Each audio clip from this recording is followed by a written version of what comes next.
Welcome to the deep dive. You know, we often feel like we're, steering the ship, making conscious choices all day. Right.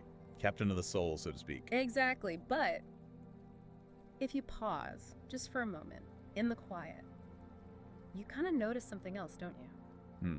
That maybe a lot of life, our reactions, these worries that pop up, these automatic things we do, they're being run by something, unseen. That's the heart of what we're exploring today, isn't it? This deep dive is really about looking into that unseen machinery. Yeah, drawing on some really profound, almost poetic ways of seeing things from, wisdom traditions. And connecting them to what we're learning now about how our minds work. It's fascinating stuff.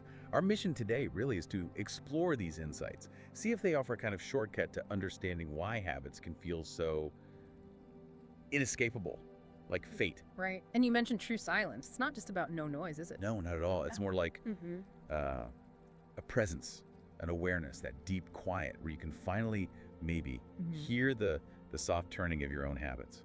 The creak of your thoughts. It's like an engine that's always on, humming away in the background. Precisely. And that brings us to this central paradox. Which is? What if all those things you feel are fundamentally, that knot of anxiety or that quick judgment, that need to fix things, what if they aren't really you? Not me. Then what are they? Just an echo, perhaps? An old recording playing? An echo. Yeah. So the me watching the echo is bigger, different. Much larger, vastly quieter than the me caught up in the automatic reaction. Okay.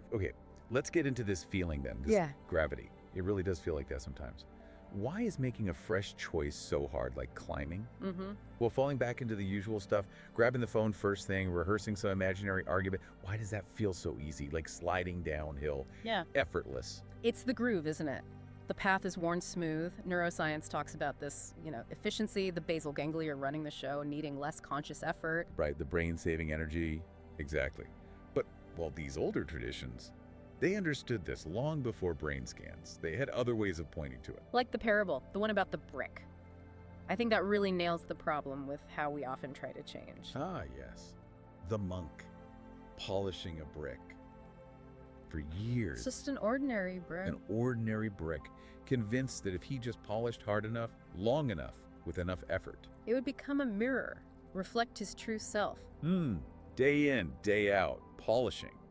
Until the teacher comes along. And asks the obvious question. What are you doing? And the monk, proud of his effort, says, making a mirror. And the teacher simply points out the truth. You can't make a mirror from a brick. It sounds absurd when you put it like that. We'd laugh at him. We do laugh. Yeah. But then we go back to polishing our own bricks, don't we? How so? What are our bricks? All that effort. The self-criticism, the trying to force change, trying to suppress thoughts, which we know just makes them louder, right? Yeah, the don't think of a pink elephant problem. Exactly. Clenching the jaw when stressed, yeah. Holding your breath, checking the phone mid-thought. These are our bricks.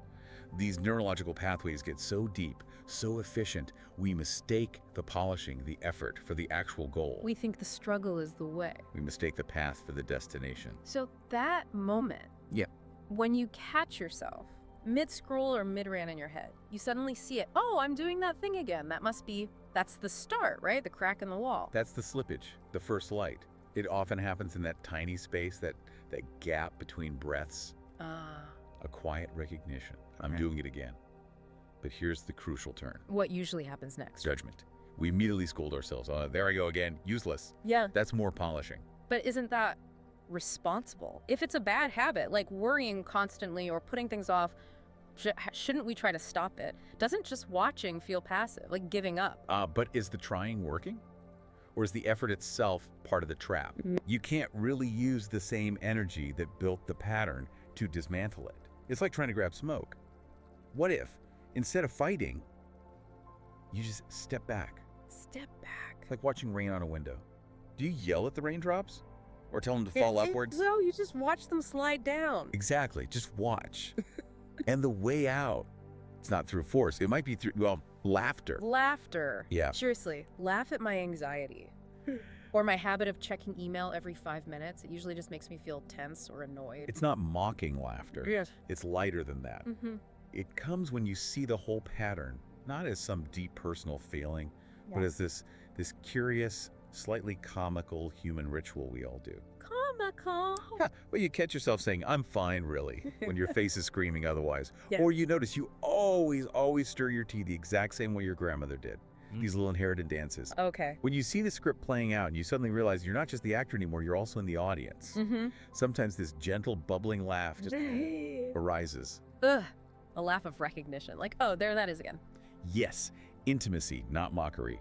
It's the sound of the cage door creaking open. Because you realize it was never locked. It only felt locked because you thought the bars, the patterns, the whole game changes when you shift from being the fixer to being the watcher. The watcher, yes. That feels like a big shift. It brings us to that really paradoxical core stuff, doesn't it? This idea of seeing ourselves without a label. Think about that, Karen. Show me your original face, the face you had before your parents were born. Okay. My original face before parents. It's not about history or DNA, you see. It's pointing somewhere else entirely. Wow. The face you have right now, this very moment, before you stick a name on it, or a story, or a judgment, before the mind explains it away. Wow. Okay. But that's hard to see, isn't it? Because we're always inside it. Naming, judging, reacting. We are immersed completely. It usually takes a stumble, something that breaks the rhythm of the inner commentary. It's causing the polishing. Exactly. Psychologically, you could say we run on autopilot, system 1, thinking fast, automatic. The koan trips that up. It demands something logic can't provide, forcing a different kind of attention, maybe system 2, but then that stalls too. And in the gap, there's the opening. There's the opening. And these openings, they don't usually happen when we're trying really hard, like on a meditation cushion for hours. Sometimes, perhaps, but more often, it's in the middle of the ordinary, the sacred mundane, you could call it. The sacred mundane. Awakening isn't reserved for mountaintops. It might happen watching steam rise from a cup, feeling the weight of a wet dishcloth in your hand. But we're usually not there. We're somewhere else in our heads. We train ourselves expertly to be elsewhere, texting while walking, planning our reply while the other person is still talking. This habit of being absent deepens the grooves, makes the automaticity stronger. So the practice then is bringing that awareness back to just simple things like tying your shoes, something we do totally on autopilot.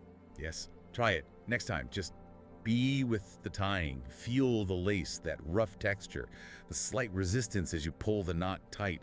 Hear that soft sound the fabric makes. Without rushing it, without thinking about the next thing. Just the tying. Fully there. So much so that you doing the tying almost disappears. There's no doer managing the task, just the doing itself. The boundary softens. Wow, okay. Just being present in the act, not using the act to get somewhere else. And this connects to that other famous koan, the one designed to break logic completely. What is the sound of one hand clapping? Yes. The mind immediately tries to solve it, doesn't it? Clapping needs 2 hands, so 1 hand, silence. But it's not asking for a logical answer. It's asking for the mind to stop. To stop grasping. To stop demanding answers that fit its usual patterns. The search itself becomes the point and dissolves the noise. And in our daily lives, that one hand clapping is maybe our inner rush. Beautifully put. Yeah. Yes. Rushing the toothbrush while thinking about emails. Impatient for the next moment. Missing this breath. Always reaching for the second hand, the future, the completion. Creating internal noise. Clapping with ourselves, basically. Constantly. Creating friction, dissatisfaction. And then you have that moment of realizing, wow, I've been doing this thinking I was awake, but really just running a program. You see the performance. And you mentioned Master Bankai's advice. Don't fight the thoughts, the habits. Just don't serve them tea. Don't invite them to stay. Let them come, let them go, like clouds. Let them be. And when you bring that quiet awareness to the automatic act, when you tie your shoes, and you know you're tying your shoes, something shifts. What shifts? Their power. They lose that unconscious defining grip on you. They become like weather patterns passing through the vast sky of your awareness. The sky isn't bothered by the clouds. Not fundamentally. The clouds don't define the sky. You become the sky, the stillness that observes the storm, rather than being the storm itself. Okay, that leads to a really practical point, though. If the habits don't just vanish, if the anxiety still flares up sometimes, or the impatience, what actually changes? What's the payoff? Liberation isn't becoming a perfect, habit-free robot. It's not about erasing the patterns. No. It's about no longer believing they are you. Yeah. No longer taking them quite so personally, so seriously. It's that moment when you stop trying to fix or perfect yourself and you just, you meet yourself right here, Messy patterns, contradictions, habits, and all. And laugh now. And maybe you can finally laugh. A gentle laugh. Realizing all those elaborate defenses, those carefully tended routines, they're like a costume. A costume, not your skin. Not your skin. It's like shifting your identity. Yeah. Being the wave to being the ocean. Exactly. Think of the habits, the urges, the thoughts as ripples on a pond. Okay. For years, maybe, you've been desperately trying to smooth out every single ripple. Checking Facebook, that urge. Getting annoyed in traffic, that flash of anger.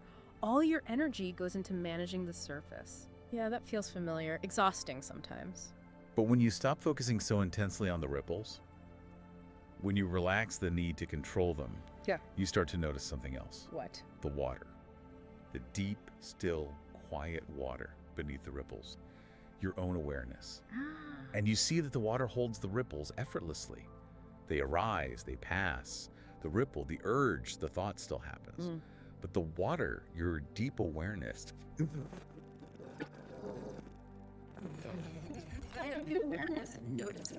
Yes, you become the space, the container. The story unfolds within you, but you are not the story. You are the watching. You are the watching, which leads us to that beautiful final paradox. The old Zen saying, before enlightenment, chop wood, carry water. After enlightenment, chop wood, carry water. The actions, they look identical from the outside. Chopping wood is still chopping wood. So what's the huge difference? What changes everything? It's struggle. The struggle. Before, you chop wood in order to find peace. You carry water, hoping it will lead to some better future state. Yeah. The action is a means to an end. You're polishing the brick. Right, trying to get somewhere. After, you chop wood because the fire needs wood. You carry water because the bucket is empty. And the peace isn't something you're chasing. It's carrying you through the chopping, through the carrying. So the ordinary act itself becomes enough, becomes the whole point. It becomes sacred, just as it is, done with full presence.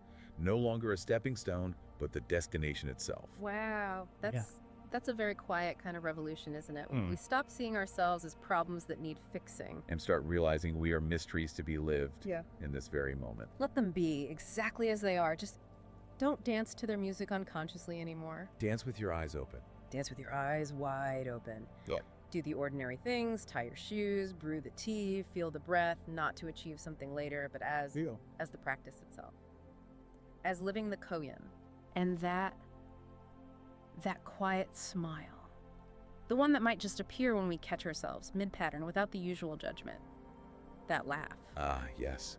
Let that smile be enough. Let it scatter all your seriousness like dry leaves in the wind. Sound of one hand clapping, perhaps. The echo of that original face just peeking through the cracks in the brick you stopped polishing. Don't rush to analyze it. Don't try to pin these ideas down. Just let them echo. Let them settle in the quiet spaces. In the silence between thoughts. Yes. And in that silence, what do you hear?